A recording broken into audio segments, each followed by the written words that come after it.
Vino Jesús y se puso en medio de ellos y les dijo: paz a vosotros. Y cuando esto hubo dicho, les mostró las manos y el costado. En nombre del Padre, el Hijo y el Espíritu Santo. Amén. Queridos fieles, con estas palabras nos recuerda el discípulo amado San Juan en el Evangelio la salutación que dirigió nuestro Señor a sus apóstoles cuando por primera vez les visitó en la tarde del día de su resurrección. Los apóstoles sabían ya por otro conducto que nuestro Señor había resucitado, es decir, la Magdalena y sus compañeros fueron y les avisaron en el día mismo de la resurrección que el Señor se había levantado de entre los muertos, ya que ellas lo habían escuchado por boca del ángel y volvieron corriendo a Jerusalén a participar la buena nueva. Pero los apóstoles, queridos fieles, aún no lo habían visto. En la tarde de ese mismo día, que fue un domingo, los encontramos reunidos, lo que podía ser motivado por un doble objeto. Primero, podían estar esperando la visita del Señor, puesto que sabían que había de resucitar, y aunque se creían indignos de toda gracia por la cobardía que habían demostrado en el tiempo de la pasión, sin embargo, como les costaba estar cuán bueno e indulgente era el Señor, ellos esperaban que se les daría una prueba personal de un suceso del que nuestro Señor les había hecho indicaciones misteriosas durante su vida y del cual tenían una seguridad positiva en fe de los testigos que lo afirmaban. Y segundo, también podían estar reunidos, como dice San Juan, por miedo de los judíos, quienes solo 3 días hacía que habían crucificado a su Señor y Maestro, y trataban ya de perseguir a sus discípulos, o a lo menos así creyeron estos, por cuya razón se ocultaron de su vista y se encerraron en una habitación, siendo esta la ocasión en que ocurrió el maravilloso suceso que ellos esperaban con ansia y que en parte temían. Nuestro Señor se presenta milagrosamente en medio de ellos y les dice: paz a vosotros. Pero para que no creyesen que era un fantasma y no realmente Jesús, les mostró las manos y el costado. Paz, queridos fieles, fue la palabra de la salutación de nuestro Señor. Fue de este modo su bendición que daba a sus discípulos.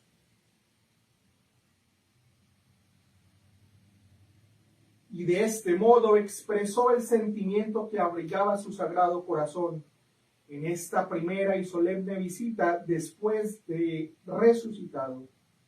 En verdad que ellos esperarían diferente salutación, pues debían suponer que merecía censura y reprensión en vez de una salutación tierna y cariñosa. El acto de enseñarle sus manos y su costado tiene también un significado.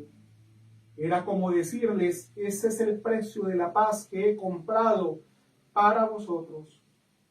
Esta es una prueba de la sinceridad con que pido se os conceda esta bendición. Por lo tanto, debe ser la paz una grande bendición y estar unida muy especialmente con la resurrección de nuestro Señor.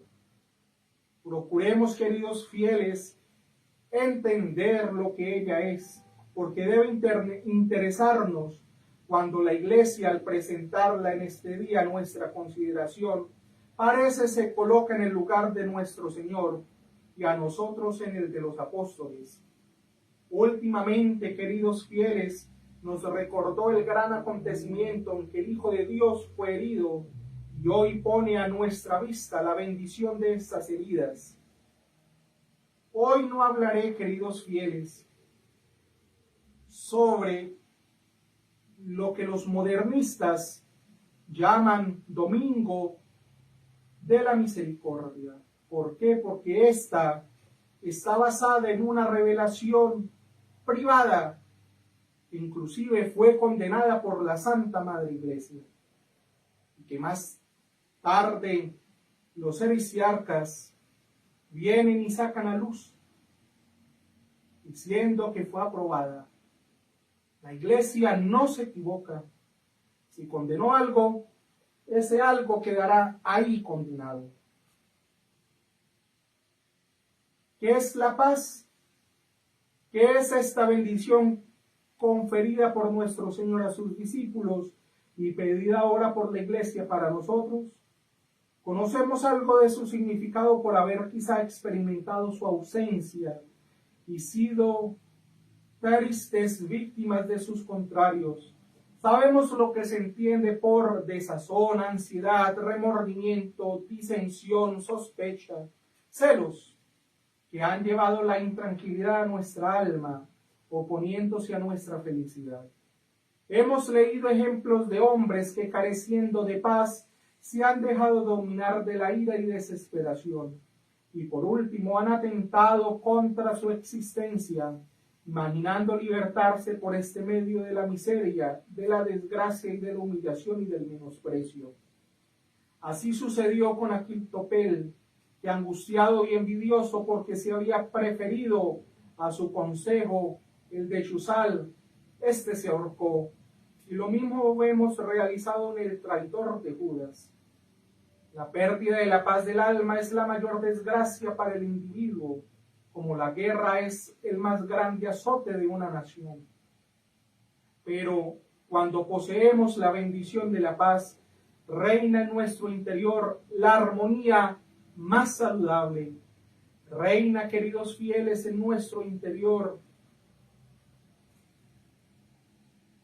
alegremente todos, y debemos cumplir de esta manera, con esta armonía, todos nuestros deberes. El gran Santo Tomás de Aquino cita la autoridad de San Agustín para definir la paz, a la que llama tranquilidad del orden, cuya definición nos demuestra claramente la grande bendición que implica y cuál debe ser la desgracia de su pérdida. Esta tranquilidad del orden debe permanecer inalterable con referencia a tres objetos, y cuando se interrumpe en lo que se refiere a uno de ellos, deja de existir la paz y aparece el conflicto en el alma. Debemos conservar la tranquilidad del orden de Dios y con Dios, en primer lugar, con nuestro prójimo en el segundo, y tercero, con nosotros mismos. Tranquilidad con Dios, tranquilidad del orden, con Dios, con el prójimo y con nosotros mismos. De este modo tendremos perfecta paz, ese don del Espíritu Santo, que sobrepuja todo entendimiento, pero si alteramos en algún modo este orden, sufriremos la pena con la pérdida de la paz.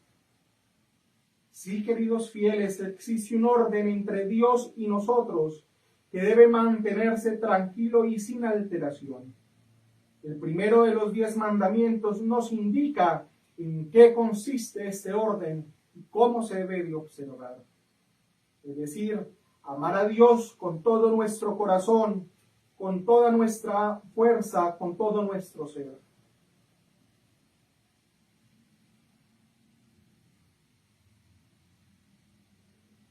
Ya que la unión entre la criatura y el Creador son fe, esperanza, amor, obediencia y conformidad con su divina voluntad. El acto con que deliberadamente violamos alguno de estos deberes, turbando de este modo la tranquilidad del orden que Dios ha establecido y que debemos mantener, recibe al momento el castigo con la pérdida de la paz. La duda contraria a la fe es una tortura para el alma. La desesperación y desconfianza, contrarias a la esperanza y confianza, producen la tristeza y melancolía. San Agustín nos dice que la ausencia del amor de Dios es causa de inquietud. Tú nos has hecho para ti mismo, oh Dios, y nuestro corazón está enfermo. Oh Dios, y nuestro corazón está enfermo e inquieto hasta que descanse en ti, dice San Agustín. La desobediencia a los mandamientos de Dios está en oposición directa con el hermoso dicho del salmista: mucha paz para los que aman tu ley. Y el no someter nuestra voluntad a la de Dios por falta de la debida conformidad y resignación únicamente sirve para hacer la carga doblemente pesada y el yugo insoportable. Entre nosotros y nuestro prójimo hay también un orden que debe mantenerse en tranquilidad. El sabio nos recuerda al hablar del modo como Dios se conduce con el hombre, que mandó a cada uno de ellos acerca de su prójimo.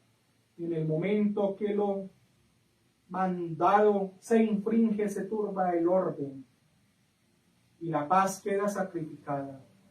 El que olvida que está unido a su prójimo con un lazo sagrado, no de origen natural y humano, sino de dispensación y ordenación divina, se apartaría del camino de la paz, y ésta no se puede encontrar en él. Por lo tanto, en el que abriga mala voluntad hacia su hermano, el que rehúsa es extender la mano del perdón a aquel de quien la separa una malinteligencia que ha surgido en el roce de la vida, el que viene a su hermano tener necesidad y le cerrare sus entrañas y no lo ayuda en su angustia, el que viola la ley del respeto y consideración con que debe ser tratado su prójimo. En una palabra, el que niegue el principio de la segunda ley del amor que se refiere a nuestro prójimo es semejante a la primera que se refiere a Dios. Y faltar a esta ley turba la tranquilidad del orden, y la paz no se encuentra en él ni puede reinar en su corazón. Además, queridos fieles, debemos de tener orden, tranquilidad del orden con nosotros mismos. Y esta que debemos mantener en nuestro interior, si damos valor a la bendición de la paz, consiste en su observancia. Tener buena conciencia y gozar de paz significan una misma cosa. Cuando seguimos con docilidad el dictamen de esta voz interior, que nunca deja de hacernos sentir sus señales de aprobación o de censura, en este caso estamos en paz con nosotros mismos.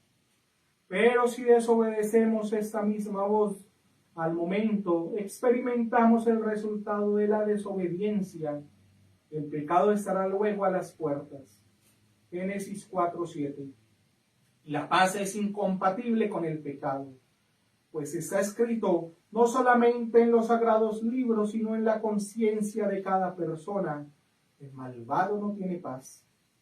No hay paz en mis huesos a causa de mis pecados, exclamó el rey David, refiriéndose al tiempo en que perdió la paz de la conciencia por haber pecado. Todos los pecados contrarios a la humildad, a la mansedumbre, a la santa pureza, a la diligencia en el cumplimiento de los deberes de nuestro Estado, todos y cada uno de ellos turban ese orden que nos interesa conservar para nuestra tranquilidad interior.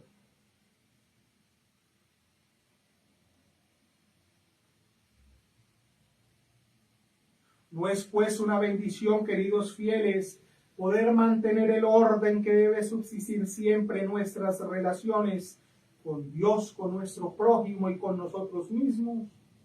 En una palabra, poseer ese tesoro que nuestro Señor dijo a sus discípulos cuando les dijo: paz a vosotros. Por eso, queridos fieles, en este día, en este domingo, Dominica in Albis, como la llamamos, analicémonos pues, ya que la paz después de las llagas es un principio que se manifestó claro, evidente y sin ningún género de duda en la persona de nuestro Señor Jesucristo. La paz después de las heridas y del sufrimiento es siempre el principio que la Iglesia sustenta y manifiesta. Esta es primeramente militante, es decir, ha de sufrir primero inconvenientes, penalidades, persecuciones, insultos y menosprecios de sus enemigos, y después pasa por último a ser gloriosa y triunfante.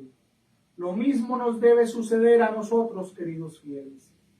Nos es necesaria la bendición de la paz, porque está en todo para nosotros, pero debemos comprarla y adquirirla, y poco derecho tendremos a ella, y poco motivo para que se nos conceda, si no hacemos ante todo cuanto esté de nuestra parte, según se nos exige como seguidores de aquel que fue crucificado, y que de este modo obtuvo la bendición de la paz para transmitirla a sus hijos. No dudéis, no temáis, y emprended resueltamente con valor y constancia la adquisición de la paz. Una corona os está reservada, pero es una corona de victoria, y por lo tanto demanda y exige que antes se sostenga una lucha de la que salgáis vencedores. Pelead para obtenerla durante el tiempo de vuestra prueba, y ciertamente la alcanzaréis. Presentad las heridas que recibéis, queridos fieles, en vuestra noble contienda, y cuando llegue el tiempo en que está señalado por nuestro misericordioso y justo juez, el cual un día nos ha de recompensar según nuestras obras, reconocerá nuestro derecho y escuchará benignamente las oraciones que nuestra Santa Madre Iglesia llena de afecto y amor, elevará, pidiéndonos conceda el eterno descanso. Y Él, bondadoso como siempre, premiará nuestros trabajos y nuestras penalidades, concediéndonos una gloriosa paz que no tendrá fin. Roguemos, queridos fieles, a ese buen Maestro que dio la vida por nosotros, y nos conceda la paz. Y en último, encomendémonos a nuestra Santa Patrona, Nuestra Señora del Rosario de Chiquinquirá, para que nos bendiga y bendiga esta patria que tanto necesita, gobernada por la izquierda, y en donde los demonios buscan hacer caer este país y por ende buscan corromper nuestra alma. Nuestra Señora del Rosario de Chiquinquirá ruega por nosotros. En nombre del Padre, el Hijo y el Espíritu Santo. Amén.